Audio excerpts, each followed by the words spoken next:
Elijah Williams. In my grad year here at Eastern, I play safety and linebacker. All right, let's talk a little bit about football first. And for this, you and I can just you can just look right at me. You can just have a conversation with me. So there's been some changes for sure on the defensive side of the ball and all over the field this year. From your perspective as a player, I know you don't want to give everything away, but what's maybe the biggest change that you've seen in the system in this offseason and heading into this year? Right. As far as the system goes, I'll say we're more free to do what we see, make our own adjustments as we're out there on the field. Coach Needham, I feel like he does a great job in just taking our input and working with us and, taking our current system and just giving us that freedom and that confidence to go make plays, really.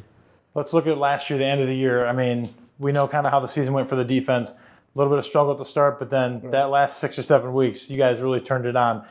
When you guys finish the season with that much momentum, how bad do you just want to skip through spring ball and summer camp and get to the next game and keep that thing rolling? Right.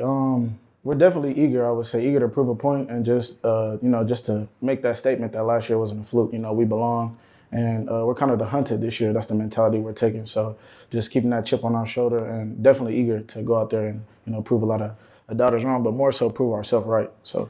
Lots of good things happened for different players and you on the field last year. For you specifically, what are some things that you've been looking at in the offseason of areas that you're really trying to hone in on and improve yourself heading into this season? For myself, I would say probably man coverage. That's always something I could sharpen up. I feel like my physical game was good and just sharpening up footwork and, that man coverage. We all have plays, as people who sit in the stands or in the press box, we all have plays that we think of as kind of the most exciting and most explosive plays. From a player's perspective, what is the play on the field that gets you the most hyped up? Is it the interception? Is it getting into the backfield for a sack? I mean, what is getting you the most fired up when you make that play? Probably I would say a big hit. There's nothing like a big hit, just feeling it and, just watching, hearing the crowd go, ooh, you know what I'm saying? Hearing the contact, the helmet and the pads, there's nothing like it. Do you like the mindset it seems like whether even after the Bull win, just seems like you said it, proving people wrong, but also proving yourself right. Right. Do you guys like having in the locker room the fact that there's a lot of people outside these walls that don't really believe in the hype? I wouldn't say we like it. Honestly, we trying to take the mindset not to pay attention to outside sources too much, but I would definitely say it works to our advantage. People are going to talk. The media, they're going to have their opinions and whatnot. Different teams, different coaches, but I definitely say it gives us an advantage, and just knowing that and taking that chip with us into the game. It's been a long journey for you so far, and you get obviously this year still. But thinking about your journey thus far with Eastern, as we sit here today, is there a moment or a memory that kind of sits with you as your favorite thus far?